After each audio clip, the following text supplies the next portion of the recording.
What's up, guys? Hey, welcome to the brand new series, Grip and Rip Podcast, and welcome to the brand new version of it. I was doing this on Spotify, where I thought it was a good delivery, and it was. People get their podcast on Spotify, and a lot of people have reached out to me and asked me questions on some of the previous episodes, and a lot of people have been interacting, and I love it. That's what this is for us to talk and interact and exchange, go back. And what was in that exchange was someone told me, hey man, like, we love your podcast and what you have to say. We love listening to you. But in 2024, if your podcast is not video, then it's not really a podcast. So we're going to make this thing a real podcast. I'm going to do it this way. From now on, I'm going to do both on video, and I'm going to have it on Spotify. I'm not going to leave the Spotify platform. I like that. Some people get their podcast there. That's where I go if I want to listen to a podcast. So we're going to give it to you in both ways. So anyway, I promised you that I would get back to the They Really Blocked Us. So this is episode 2, part 2, whatever you want to say, of the They Really Blocked Us, because they did. My family and I went down a crazy train, a crazy road that ended up in a terrible calamity, but worked out for the better.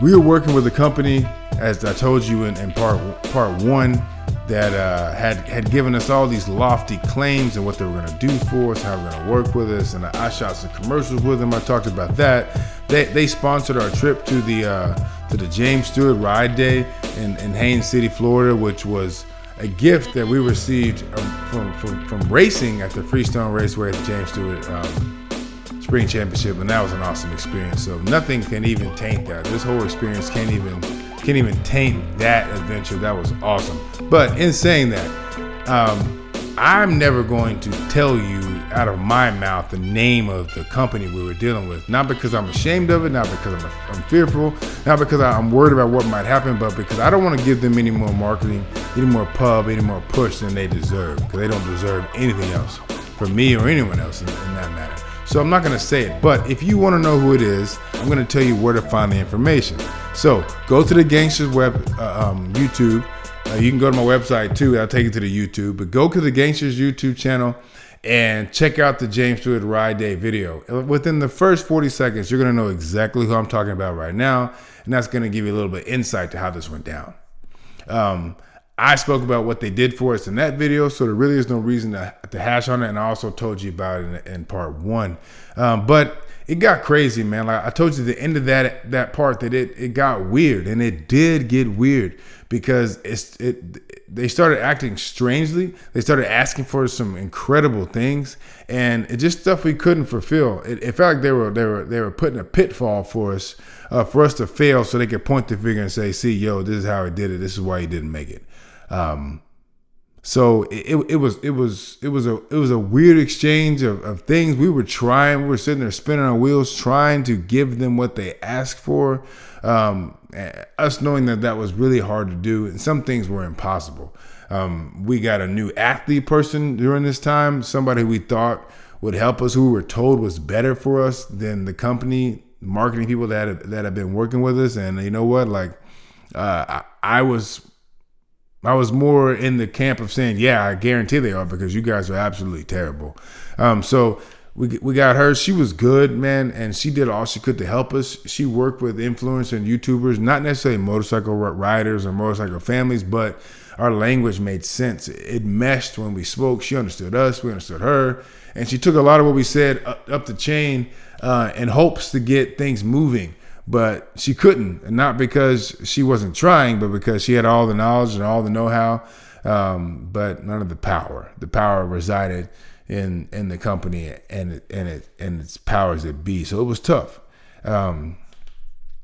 They asked us to do some like incredible, astronomical things, like deliver them some 36 odd videos by the end of the year. And they told us this in December, and the end of the year is December 31st. So in less than 30 days, they wanted 36 videos from us, which no one can do. Whether you're if you're in video and audio, you know that's almost an impossible feat.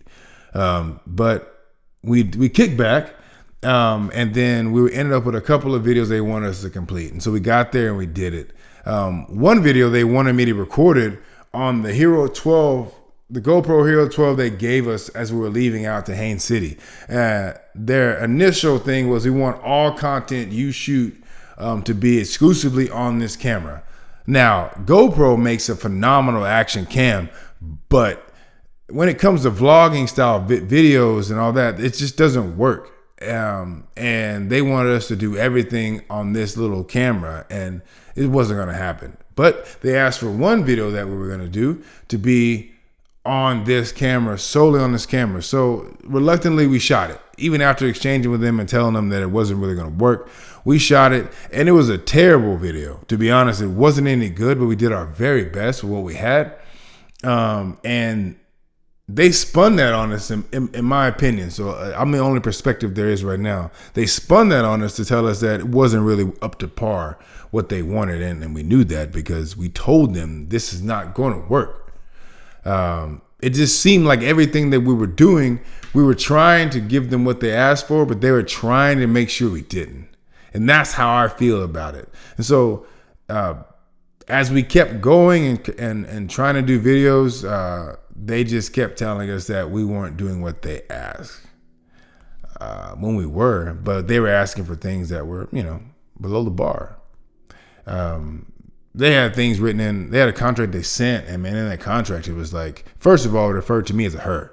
So at that, on the initial reading of this contract, it was void. Nothing in it even mattered because nothing that they said that I have to do because it wasn't pertaining to me.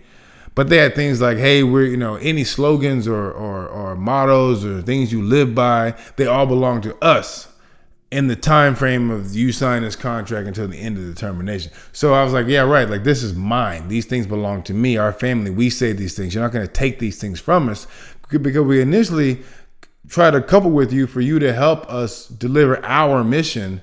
And they began to pull away from that. And the more we were delivering their mission, which why would you come to us to only deliver your mission when we had our mission of our own? And we realized that we would lose ourselves in this relationship because they were wanting us to bury everything that we brought to the table. And that seemed weird. One, we don't do that because we are proud of who we are. And so it'd be hard for us to go somewhere and just put on the cloak of a company and never ever pick our heads out to become, the gangsters, man, like who we are. That's what we're about. So it was tough. They had a lot of things written in there. We were going to do this for them and make sure all of, we're going to do these many posts per week pertaining to them and make sure, and that's stuff that writers in our industry, that's what we do anyway. And it comes across more organic because we're really organic and straight up and down, straightforward.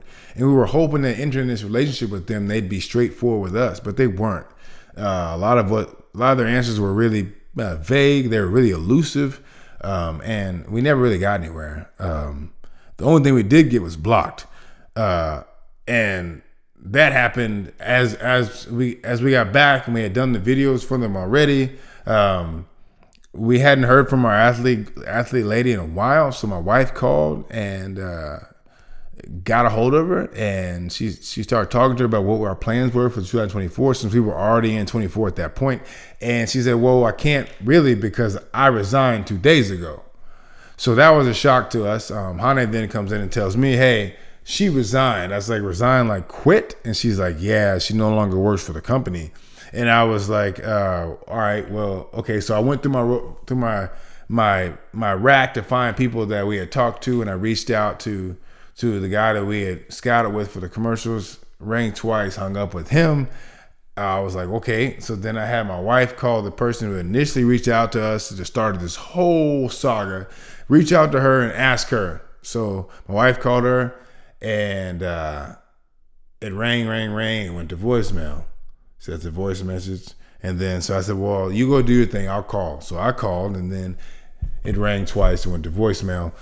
So that I'm assuming, man, like this is really strange. Told my wife. Then she called her back again, and then rang twice, went to voicemail. So it ended up feeling like we were blocked. And so we weren't getting through. No one was answering our questions. And apparently my calling them once each was I was stalking them. That was in their report that I had been stalking them and they couldn't do it. So much went down. There's so many nuances to this. There's so many perspectives to this.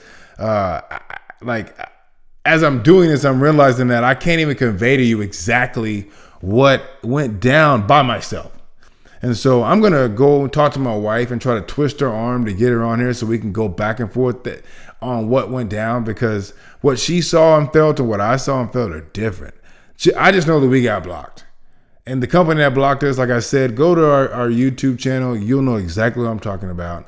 But we were asking for things like, well, the one video that was on GoPro, I asked them for one part, and the one part they couldn't get me was because they couldn't find it. It was on back order. But when you're the top of the line in your industry where you can get parts from anywhere at any time, it shouldn't be hard for me to get parts from you. So this whole thing was just backwards and upside down.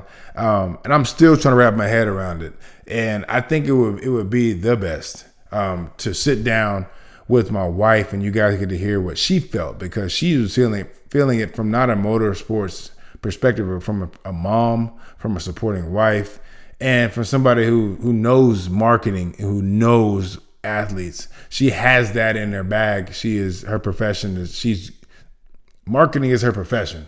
She knows what to do. So I'm gonna bring her in because she's gonna have some insights that I don't even have, and I think that's gonna be the kicker, man. So I'm not jumping off ship, but I'm going to say we're going to come back and revisit this so that we can give you the real take on what happened, because this story is not done.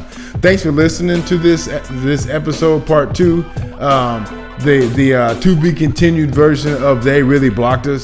There's a lot more to be said, and we're going to say it. Thanks again for listening, and we'll see you guys down the road.